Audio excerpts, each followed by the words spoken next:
Hi, today's video is the week-by-week summary of Mark Williams and Danny Penman's mindfulness program that some of you have been asking for. If you'd like to check the original video where I describe the basics of the 8-week plan, click here. Each week of the mindfulness program consists of a meditation and a habit releaser. Week 1 helps you see your automatic pilot at work and encourages you to explore what happens when you wake up. The meditation for this week is mindfulness of the body and breath. Every meditation tradition begins with practices to focus a scattered mind. The most common way to start is by focusing on a single object that's always with you, the movement of the breath in the body. Focusing on the breath is useful for 5 reasons. First, breath is something you probably take for granted despite the fact that you can't live without it. Second, the breath breathes itself. This can help relieve us from our natural tendency to believe we always have to be in control. Third, it grounds you in the here and now. Fourth, it's a sensitive monitor for your feelings. And fifth, it provides an anchor for your attention. This week's habit releaser is called Changing Chairs, which encourages you to notice which chairs you normally sit in and deliberately choose to try another. This helps you realize how much we are creatures of habit and may offer you a different perspective. Week 2 uses a body scan meditation to help explore the difference between thinking about a sensation and experiencing it. The mind does not exist in isolation. It's a fundamental part of the body, and they both continuously share emotional information with each other. The body is a sensitive emotional radar that can provide you with an early warning system for when the mind is headed towards a downward negative spiral. The habit releaser for this week is going for a walk. Walking is a great exercise and an excellent stress reliever and mood booster. Week 3 incorporates mindful movement practices based on yoga. The intention here is not to feel pain or to push beyond the limits of your body. This helps us see that sometimes pushing too hard at a problem just might make things worse. It can close down the mind and prevent us from thinking creatively. This week's habit releaser is called Valuing the Television. It involves only watching specific shows that you've chosen to watch and consciously switching off the TV for the times in between. This shows us how to do the same things differently and to surround our tasks with awareness and choice. This week also introduces a 3-minute breathing space meditation. This is a mini meditation that can help us during difficult moments in everyday life. It serves to dissolve negative thought patterns before they gain control. Step 1 involves becoming aware. What thoughts are going through the mind? What feelings are here? What body sensations are here? Step 2 is gathering focus and attention, following the breath. Step 3 involves expanding attention around the breathing so that it includes a sense of the body as a whole. Week 4 introduces a sounds and thought meditation. This helps reveal how you can be sucked into overthinking. The constantly changing soundscape is just like your thought stream, and you can relate to unsettling thoughts in the same way that you relate to unwanted sounds.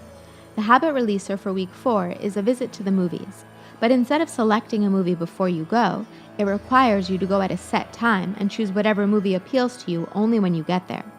This demonstrates that often what makes us happiest in life is the unexpected. Week 5 uses an exploring difficulty meditation to help us face the difficulties that arise in life. Mindfulness is not about detachment, it's about acceptance. Acceptance comes in 2 steps. The first involves recognizing the temptation to drive away or suppress unsettling thoughts, feelings, emotions, and physical sensations. The second step involves actively meeting them. Bringing mindful acceptance to our difficulties breaks the initial link in the chain that leads to negative downward spiral and allows you to become aware of the accuracy of your thoughts. A fear may seem powerful and compelling, but is that fear a fact? Cross-checking thoughts with reality is a powerful countermeasure against negativity. This week's habit releaser involves looking after a plant. This exercise is based on a study of elderly people that showed those who looked after a plant had an increased quality of life and lived longer. The act of caring for another living thing can greatly improve our own lives. Week 6 introduces a befriending meditation to cultivate loving kindness, which helps dissolve negative ways of thinking. The only way to sustain the peace that comes from mindfulness meditation is to be able to relate to the world with kindness and compassion. This meditation includes this simple prayer: May I be free from suffering. May I be as happy and healthy as it is possible for me to be. May I have ease of being. The habit releaser for this week offers 2 options. The first is about reclaiming your life by doing something that you did at a time in your life when things seemed less frantic. This could be anything from baking a cake, going for a run, or reconnecting with an old friend. This helps to put you back in touch with a part of your life you had forgotten. The second option is to do a good deed for someone else. Week 7 explores the connection between daily routines, activities, behavior, and moods. This helps to make increasingly skillful choices so that you can do more of the things that nourish you rather than deplete you. When we are feeling overwhelmed with life, the very first things we give up are those that nourish us the most, but seem optional. During week 7, you are asked to choose any 2 meditations from the previous weeks. Cultivating mindfulness helps you to get beyond extremes to see how you can find creative ways of helping to nourish yourself. There are 3 options for this week's habit releaser. Do something pleasurable, do something that gives you a sense of mastery, satisfaction, or achievement, or act mindfully. Week 8 helps weave mindfulness into your daily life. These practices must be sustainable in the long term. The authors urge us to keep in mind that the most difficult aspect of formal mindfulness practice is just getting onto your chair or stool or cushion. Here are 7 simple steps to help you get there. 1. Start the day with mindfulness. 2. Use breathing spaces to punctuate your day. 3. Maintain your mindfulness practice.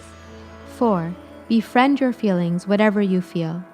5. Whatever you do, see if you can remain mindful throughout. 6. Increase your level of exercise. And 7. Remember the breath. Here's a link to the audio meditations that accompany the book. Thanks for watching. If you enjoyed this video, please like below and subscribe to Wise Living Tools.